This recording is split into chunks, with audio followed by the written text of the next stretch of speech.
O God, thou hast cast us off, thou hast scattered us, thou hast been displeased, O turn thyself to us again. Thou hast made the earth to tremble, thou hast broken it, heal the breaches thereof, for it shaketh.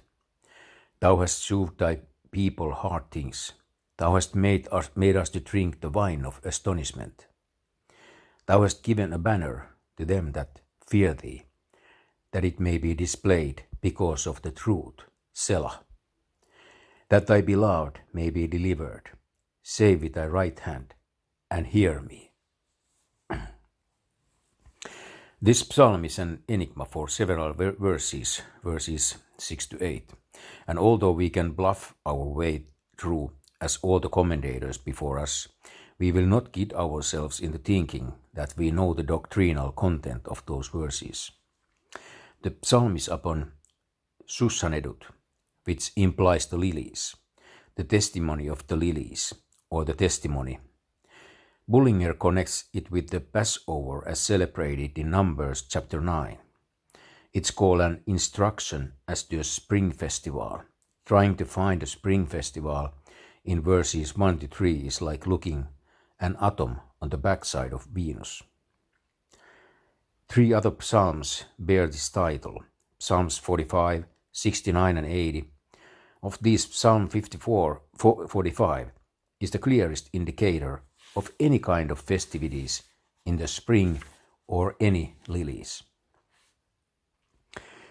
Psalm 45 is on the marriage of the Lamb. All of the commentators forgot the lilies in Song of Solomon, chapter 2, verse 16, verse 4 to 5, in the spring, Song of Solomon, chapter 2, verse 11, which had to do with the heavenly bride and bridegroom, Song of Solomon, chapter 2, verses 1 to 2. With Selah appearing again, verse 4, to forbid the madness of the prophet, 2 Peter chapter 2, verse 16. They all do what you would expect them to do. They miss it. When he strove with Aramharaim and with Aram-Jobah, the references are to 1 Chronicles chapter 18, verse 5,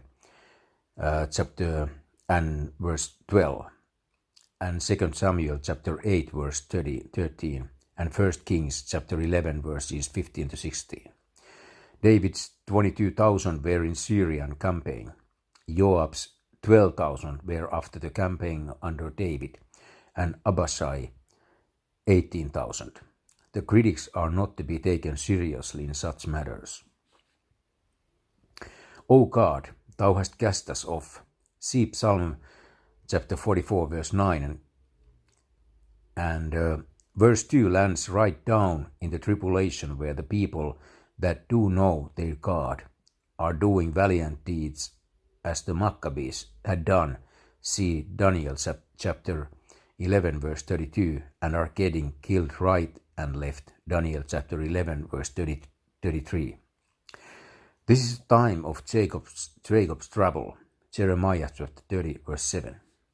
When God casts off a man, school, book, church, or nation, it cannot get back on board the train unless he rescues it.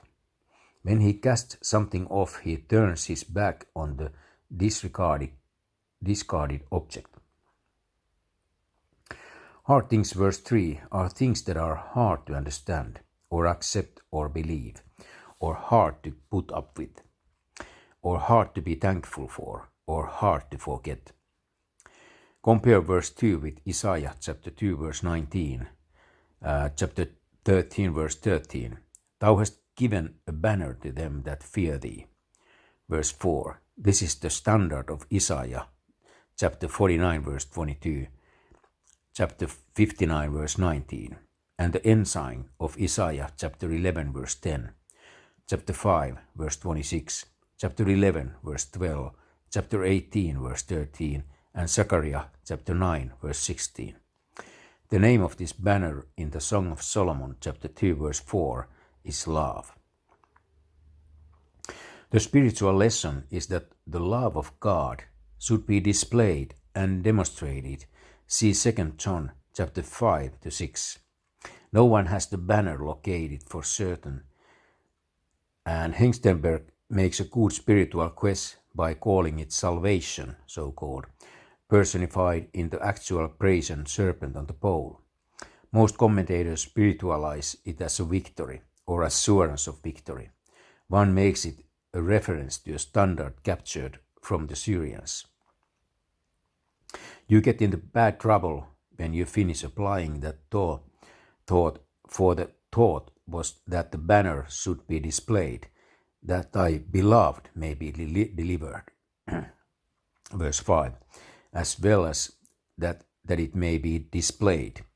The Lord's right hand is Jesus Christ, so the beloved is Israel. See Psalm chapter 17 verse 7, chapter 20 verse 6, chapter 21 verse 8, chapter 44 verse 3, chapter 48 verse 10, etc.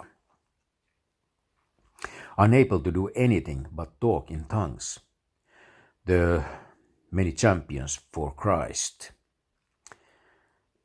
have David lamenting that God is not with the armies of Israel anymore. Exactly how stupid this comment is in view of the scriptural records is impossible to imagine unless someone reads 2 Samuel. David never lost one battle in a lifetime. You couldn't think of a more non-biblical, unscriptural, anti-Christian comment if you work at it. God didn't cast off David's armies. He scattered no one. God was not displeased with Joab's battles. He didn't show any hard things to his people, and no one drank the wine of surprise, let alone the wine of astonishment.